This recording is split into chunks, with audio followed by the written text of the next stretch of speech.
Bom, e o senador Omar Aziz, que vimos há pouco, que chamou o presidente Jair Bolsonaro de agressor de mulheres, tem um passado complicado e cheio de acusações. Ele é conhecido no meio político por suas ações suspeitas de corrupção, desvios e até pedofilia durante sua trajetória. O senador foi alvo de uma operação do Ministério Público Federal, conhecida como Maus Caminhos, deflagrada em 2016, que desencadeou uma série de desdobramentos. Essa Maus Caminhos teve como objeto central da investigação o desvio de 260 milhões de reais de verbas públicas da saúde com a realização de contratos milionários firmados com o governo amazonense. Na época em que foi governador, um relatório da Polícia Federal, o da Operação Vertex, em um desdobramento da Maus Caminhos, seu nome foi citado 256 vezes em 257 páginas. Um dos trechos do relatório fala da criação e manutenção de uma organização criminosa construída em torno do Instituto Novos Caminhos, com participação ativa de Aziz. Cita também o recebimento de propinas por parte do atual senador, no valor de R$ 500 mil, sendo entregues de forma fracionada. Os autos encaminhados ao Supremo Tribunal Federal para a investigação do caso terminaram em pizza, levando em conta o entendimento da Corte sobre o foro privilegiado, retornando o processo em 2018 para o Amazonas, ainda sem decisão. Não bastando todos esses fatos, soma-se a eles a prisão recente da esposa de Aziz, Nejmi Aziz, pela Polícia Federal, além dos 3 irmãos do senador, 3 policiais militares e mais uma pessoa não identificada, todos eles com envolvimento na Operação Vertex. Para completar, em 2005, ele foi acusado de envolvimento em exploração sexual infantil, tendo sido absolvido por um voto. No período, houve uma movimentação da bancada e de alguns parlamentares para protegê-lo da acusação de pedofilia. Em uma entrevista de 2005 na revista Isto É, a senadora Patrícia Saboia, então presidente da CPI da exploração sexual de crianças e adolescentes, afirmou o seguinte sobre Aziz. Vou ler trechos da reportagem. Aspas. Ela conta que o pior momento da CPI foi o caso do vice-governador do Amazonas, Omar Aziz, acusado de abusar sexualmente de adolescentes. Seu nome foi incluído no relatório, mas por um voto ele não foi indiciado, escapando por hora da justiça. Houve muita pressão por parte da bancada do Amazonas e de outros parlamentares, criando situações extremamente constrangedoras. Recorda, segue a matéria da Isto É. A Isto É pergunta, quando a senhora fala em políticos envolvidos com exploração de menores e nas pressões sofridas pela CPI, está se referindo a algum caso específico?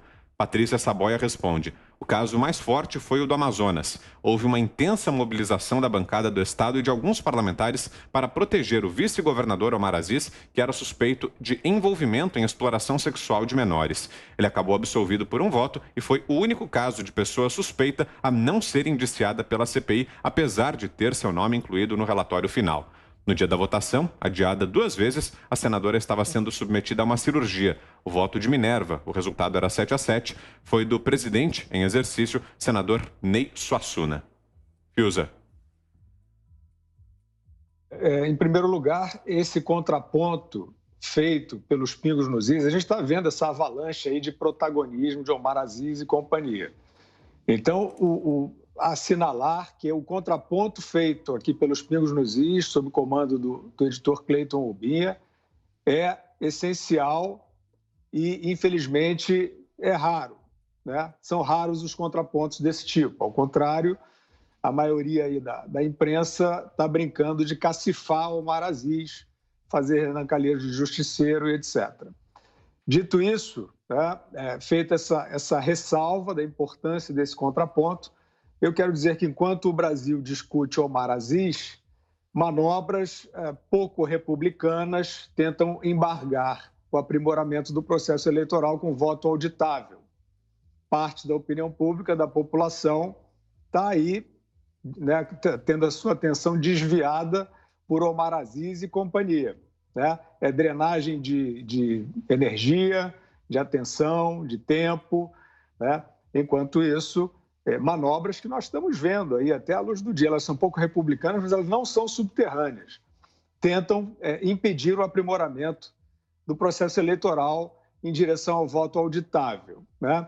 Então, é isso. Serve para despistar de outras questões urgentes, como a tentativa da aprovação de um passaporte fascista de vacinas, irresponsável sobre vacinas experimentais, repletas de dúvidas que estão tentando transformar em obrigatória, e também das reformas, né? Quer dizer, nós temos a reforma tributária sendo discutida, nós temos a reforma administrativa precisando ser aprovada, nós temos a capitalização da Eletrobras precisando chegar, e isso tudo fica em segundo plano por conta desse espetáculo. Então é isso, é feito para isso, é feito para distrair a atenção, é feito para colocar o país nesse marasmo dessa polêmica inútil e está dando certo.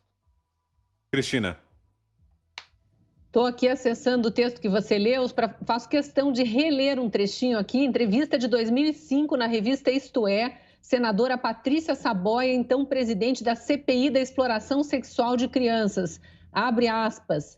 Ela conta que o pior momento da CPI foi o caso do vice-governador do Amazonas, Omar Aziz, acusado de abusar sexualmente de adolescentes. Seu nome foi incluído no relatório, mas por um voto ele não foi indiciado, por um voto.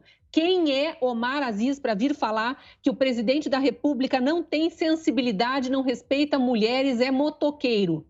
Quem é o senador para falar, depois que ele teve 3 irmãos presos, a esposa dele presa e que ele próprio só não foi indiciado, como revelou o deputado estadual Fausto no outro dia na própria CPI, como ele próprio não foi indiciado só porque tinha foro privilegiado. E aí eu acho bem importante que o Fiuza tenha comentado a questão do voto auditável, Vitor, e todos os outros presentes aí da bancada, porque a gente não pode nunca parar de falar da importância desse tema.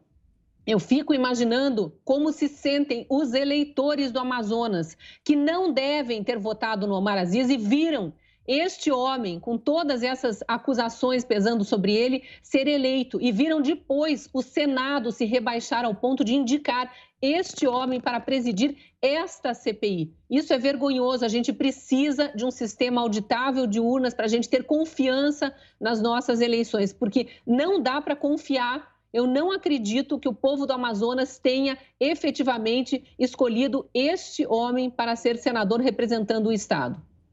Augusto.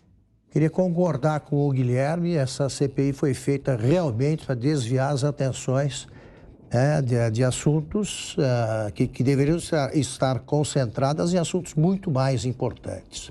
Sobre o currículo, o prontuário do Aziz, quer dizer, agora eu entendi. Ele respeita mulheres, ele só faz o que está dito aí no relatório com adolescentes e crianças do sexo feminino. Ana.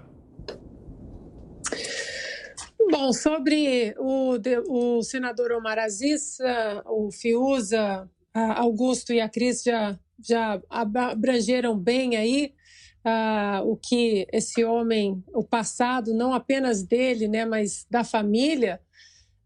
O que eu queria levantar aqui tem um pouco a ver com o que estamos falando dentro dessa CPI, mas eu vou sair um pouquinho aqui, porque já que estamos falando de mulheres, apenas uma mulher ali foi muito respeitada naquela CPI, que foi a doutora cantora Luana, né? A musa de Omar Aziz, a musa de Renan Calheiros. Pois bem, eu só queria levantar algumas perguntas aqui, porque desde que ela foi lá como depoente lá na CPI, se tornou aí a médica, musa, inclusive convidada pelo governo de São Paulo a fazer parte da equipe médica aí dentro da pandemia. Até agora não sabemos, né, o que aconteceu. Mora em Minas Gerais, mas não tem atuação, o CRM não é válido, não está atualizado em Minas Gerais. A pergunta que eu quero deixar é a seguinte, Vitor. Nós temos acompanhado todos os médicos sérios que estão tratando de pacientes com Covid, que estão tendo a sua autonomia médica muito questionada, mesmo assim, bravamente, corajosamente, estão aí no front, né? Dr. Paulo Porto, doutora Anísia Yamaguchi, Dr. Zeballos, Dr. Paulo Zanotto, todos eles, se você visita as redes sociais, os programas, eles estão o tempo todo falando do que está acontecendo, pontos que estão sendo desenvolvidos e vencidos dentro da pandemia, como eles conversam com colegas americanos, colegas europeus. Eles estão o tempo todo atualizando as notícias, né, para a população em relação aos avanços da pandemia. E onde está a doutora Luana? Doutora Luana, quantos pacientes a senhora já atendeu? Doutora Luana, a senhora continua nas redes sociais, mas não vi mais a senhora falando de atendimento médico, de vacinas ou de tratamento imediato, ou qualquer discussão, live, programas médicos. Doutora Roberta Lacerda também, que teve as redes sociais aí derrubadas exatamente por trazer mais pesquisas trazer mais verdade em relação à pandemia. Onde está a única médica que foi respeitada na CPI de Renan Calheiros? Onde a doutora Luana está e o que ela está falando sobre a pandemia e sobre o vírus? Ninguém sabe. Fica aí a minha pergunta.